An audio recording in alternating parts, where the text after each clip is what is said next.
Welcome to the Daily Edge. Steve, Jake, Mark, we are the Noodlebergs. Let's find our edge. And as always, that starts with our affirmation. I honor the opportunities I've been given by working harder, staying humble, and earning everything with my own effort, which leads us to our question of the day, which is using your dad to help you become successful a bad thing? Nepotism. So I love this topic, but I do want to say, guys, this is a great show. I am actually watching You do say so. this content, and it's great. Well, I think that's I'm a glad form. you're enjoying It's like a form of nepotism. why I This do is like it. your baby. I'm This is like self-adulation. your baby. This is like I am giving myself I don't. self-adulation. This is like So, nepotism for your own. What an TV. affirmation. This is a great show, it's guys. really great. If you're not watching, you are missing out. And you surely are not hearing us right now because you're not watching.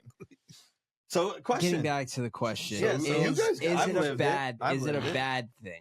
No. Right. I did. The stat that stands out in my head is 70% of second generation wealth is gone, or wealth is gone by the second generation and gone by the third generation mostly. And so I think if you start there, it's kind of much more about what you instill in people, much more than the roles you put them in. That's great. Another stat that kind of speaks to that is third generation entrepreneurs are something like 90% likely to kill the business, Right. send it out of business, not continue whatever the business Well, was. we've seen shows that speak to this. Succession was a great show. That Great show. Sort of, I will spells this die. out. That That's would bode not very serious, badly not for serious you. people. Right, You're right, not serious right, people. But I look at when you decided to enter the business world, and I was able to set you up with an interview with ESPN. That's all I did, and my language changed. Where I used to tell people, "Yeah, I got him a job there." I didn't get you a job there. I got you the opportunity to speak to them. You clearly stood up on your own 2 feet, which led to you performing and us having a conversation. So what you did was you got me an opportunity, which that in itself is a massive leg up. correct. It's a massive leg up. And we're watching it happen in real time, right? Like this past NBA season, LeBron James basically forced Bronny James into the NFL onto the roster of the Lakers. He used all of his relationship capital and all of his influence to do it. Absolutely. Good It's your for right as a him. father, Yeah, man. right? Shadur Sanders is about to get drafted in the first round, right? Is he going to go top 5? Is he going to go not. top 10? Is he Right. going to go at 21 of the Steelers? Who knows? But he's going to get drafted in the first round. He's going to get drafted to play NFL quarterback. He's never been coached by anybody other than his dad his entire life. So there's something to be said there that both of those guys maybe don't even get close to the levels that they're at if it's not for their father. So I will speak to it as having been a recipient of it. It's something you have to battle against. It is a challenge, as good as it is to get the opportunities and the blessing that it is to get the opportunities.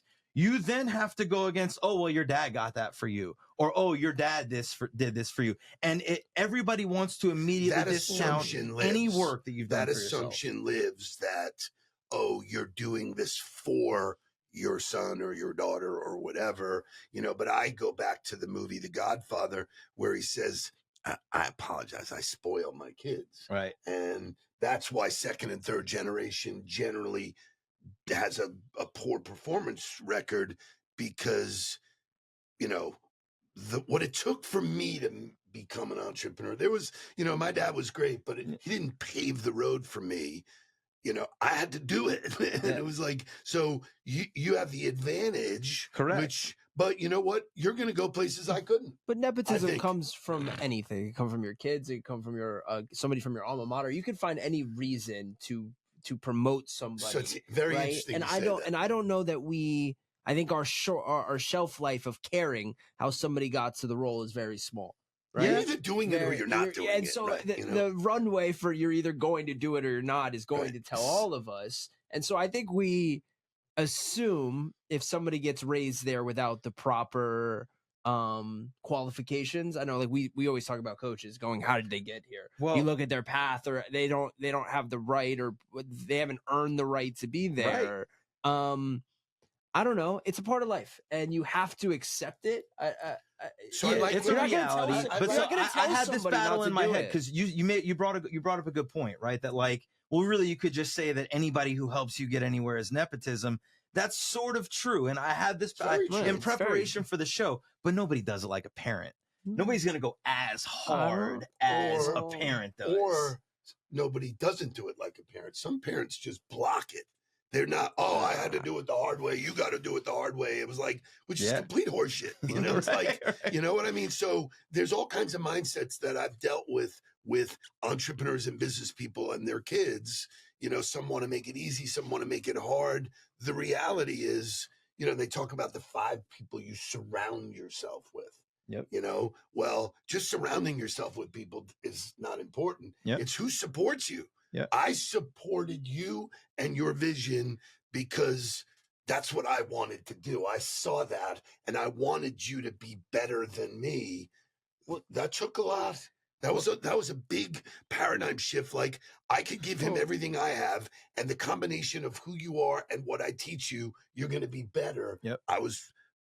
And it's true. It's happening Isn't it now. part Both of the you guys. American dream, Yeah, though? it's Is to like- build, like, right. honestly, like, Right. it wasn't when we started this whole thing was to create family wealth and the chasing of that and to take care of the generations. And the more that we do that now, people hold it against families or life, liberty, and the pursuit of happiness, right? Like that Look at this life, guy. liberty, and like, that's what we're found on now. So like, but we're hitting on something, and you hit it on it really early. I think there's a right way and a wrong way to do nepotism. Right. There's a right way and a wrong way to do nepotism, which is, you said it at the very beginning, providing the opportunities and supporting, but not doing. And I think that there's a little bit of like, you know, you look at the ways different dads or different parents have helped their kids get ahead. Moms and daughters. I mean, it's the same There's thing, a difference between putting somebody in the role or allowing them the opportunity to get into the role and then allowing them to try to make it, right? As opposed to saying, no. I'm not only going to get you in the role, I'm going to ensure that you stay in the role, and I'm going to block anything around you from really harming you in that role. Or the inverse, which is what you were talking about, which we've dealt with some other family businesses, which I'm going to ensure you have all of the obstacles I had, because I don't want you to have any kind of benefit to it. Which, you know, I mean, I think, you know, art speaks to all of this stuff. The movie Tommy Boy is the funny side of it, is that, you know, his dad built a big business and he was a knucklehead. And so, you know, there's no guarantees in this stuff, but I do remember very specifically having the conversation when you wanted to make football coaching a career. And I said, if this is what you're passionate about, I will do whatever I have to do to allow you that opportunity. I couldn't help you. I couldn't coach you in that space. Everything I taught you, leadership, personal development, personal responsibility, got you to that place where you could do it. And then you took it and ran with it. But I told you the other thing too. The minute you were not passionate about it, I'm cutting it off. You know, so I was willing to invest in that. I feel good about that. I feel obviously great that it came full circle. It's funny for to both me of you because guys. I think like the number one job of a parent is to protect a kid. You know, especially Keep like, them safe. It's to keep them safe. Protection of Okay. some Keep sort, them safe, right? for sure. I firmly, like, For sure. It doesn't matter Yes, what 1000%. parent role or what animal you talk about. Ultimately, it's protection of their kin, or you know. Right. And so Well, there is a form of where nepotism turns into embarrassment. Right. You know, where And- you're You're vice an enabler. vice versa, right? Like you're allowing your kid to be put into a position that you might know that he's not prepared for. Right. Or, you know, is not ultimately the best thing for your business, which then leads to embarrassment for yourself as a parent, I think, you know. And so there's some people who really force it, right? And try to put the round in the square peg, you know, and you can't do that, because I think it really does hinder the relationship between a father and son or a mother and daughter or however the situation might be. So I can tell you from being on both sides of my initial career, having really no no help from you in terms of the industry, right? Like there was no nepotism to be had, where a lot of the people I was working with, there was lots of nepotism. Right. Their dad was on the there was staff, their lineage, right. like look at Chris Shula. Chris Shula is the defensive coordinator for the Rams. Chris Shula benefited from his last name being Shula. Doesn't take away the work he did. I remember when he was a graduate assistant at the Miami of Ohio, when I was a grad assistant at Florida State. Like we came up through the ranks, bar was really and high he for did the him, too. work, and the bar was very high for him. So he had to live up to that. But there's no doubt that he got more opportunity than I got because of his last name. So in that initial part of my career, it was a really weird dynamic for me because I grew up with you as the guy, right? Everywhere we went, you knew people, and it didn't really matter what we wanted to do. I could leverage you to help me there's get a sense there. of protection that exists with that. So then when I started my career, and it was like, whoa, like you can't really do any, like Jimbo's an asshole. You can't really do anything to help me, right? Like I really want to get another job. I want to get out of here. There's not really a lot you can do to help me there. Which was frustrating. I can remember it being frustrating that I couldn't protect. Right. I couldn't look out. I couldn't make that one introduction. Right. Which, and for for me, me, you get to a point where you go, okay, this is, and I love the Clint Eastwood thing. A man needs to know his limits. That was my limit. Right. In another industry, now you come into this, it's a whole different story because every bit of your success is due to me. Well, so so as the person in the seat of it, it felt different. Building that career and walking away from my football career, it felt different. Felt like it was mine, and that there wasn't anything anybody could take away from any of those experiences because I got myself in there. I worked myself through it, and I did it, which is very different than being in the marketplace carrying the On the Ball logo, because everybody looks at you and goes, oh yeah, you're Steve's son. Now every once in a while I get you're Steve's brother, right? Which is nice for you, good for you, but like it's different. Yeah, I think there's also an expectation that exists. Like I think it's easy for someone who doesn't or hasn't benefited from nepotism, right? For them to see the other side of it, of what it's like to go be in that role and the pressure that it creates, especially if your dad or your mom is somebody of success, right? And the pressure that right. puts on. It doesn't matter what it is, like following you at football. There was nepotism, right. but also scared the shit out of me because everything I did was like, it's not that, or or it was better, or it was better. There's always a comparison. There's always a comparison. Or it was better than him. And then I was like, does that actually make me feel good or bad? Right. I was like, well, are you talking shit now about it? Right. You know what I mean? Right. Correct. And so there's a really weird dynamic where you find yourself in that position where you're like, well, who am I doing it for? Am I doing it for me now to prove you wrong? Good point. Wow. And there's so many different things when you're going through it of who you're doing it for, where ultimately you have to find the enjoyment and the fulfillment of what you're doing. I think this is really relevant.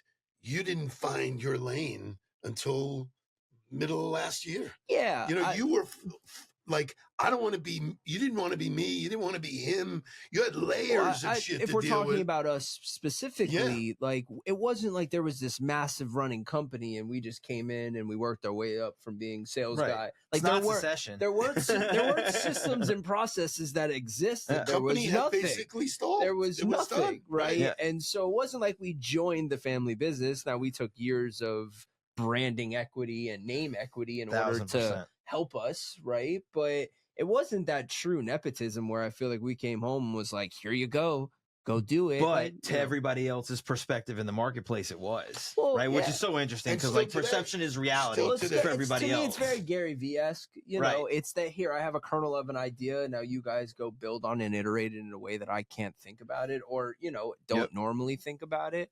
But yeah, it does create that expectation and those questions to yourself as people are talking to you about it. And as those people legitimately look at you and go, you got this because you knew somebody, and they constantly are taking it away from you, your own ability and stuff. So I run into it all the time. People think that you guys are here on my dime. Right. And I try and tell them it could not be further from the truth because what I created is not what we have. Yep. I created the name and all of that stuff, but you've taken the company in a way. And the best example of this was when we went to meet Bradley. Yeah. You know, we went to meet Bradley and he goes, well, wait a minute. Am I going to be dealing with you? And he's looking at me and I go, no. Right. This is his baby. These guys are going to drive the new ship. And he was like, really? Like, you're just, that's just happening? And the confusion for him was so, because I had that opportunity 8 years ago, didn't take it because it wasn't in my DNA. Right. It was in your DNA. And that's really where the company has shifted and gone. And, you know, if we're speaking clearly, the whole digital virtual side of the business was not, you know, just so, you know, so the proof is there, but still to this day, there are people who say, you know, I didn't really expect your sons to be the guys that they are. Right. So that you have to fight there's the overcoming of that. So so for me, right, like there is a right way and a wrong way to do nepotism. If you are not only helping to get the opportunity, but then also protecting them and putting boundaries around in the opportunity, it's the wrong way to do it. Like, help them get there, get them the opportunities, but then you have to allow everybody to experience the challenges and the failures, and you can help guide and you can help support. But ultimately, that's the only thing that's going to help anybody be successful in the role, is experiencing. Here's where life has changed. You know, when I went to work with my dad put me with my grandfather.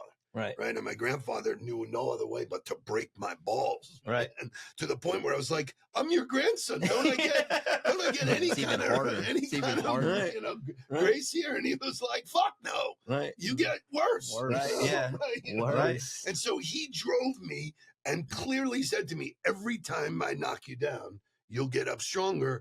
And I, you know, am so grateful to that man for doing it. But that's not the way you have to do it. Right. It doesn't have to be done that way. You know. And then, so I would say, so there is a right way and a wrong way to do nepotism. But ultimately, if you're on the receiving end of opportunities, you have to make sure it's for you. Like, you hit this in the show, and I was like, damn, that's really the point of all of this, is that it doesn't matter how you get the opportunity. It doesn't matter if your dad or your mom get you there. It doesn't matter if you're third generation. Doesn't matter if it's an alumni who get you in the spot. If it's not for you in your DNA, if it doesn't make you feel good, it's all for nothing. It's all for waste, and you're wasting your time. So you have to own it as your own identity in order for it to really work. Because if it doesn't fit you, it'll hurt when somebody says, like, you got that opportunity, whether you're doing well or not. Like, you'll just be uncomfortable and you'll be emotional in it, and it's not worth it. It's not worth it. Thank you guys, as always, for finding the edge with us. Remember to like, comment, and share. If you know somebody who's experiencing any of these things, share the episode with them. We will see you next time.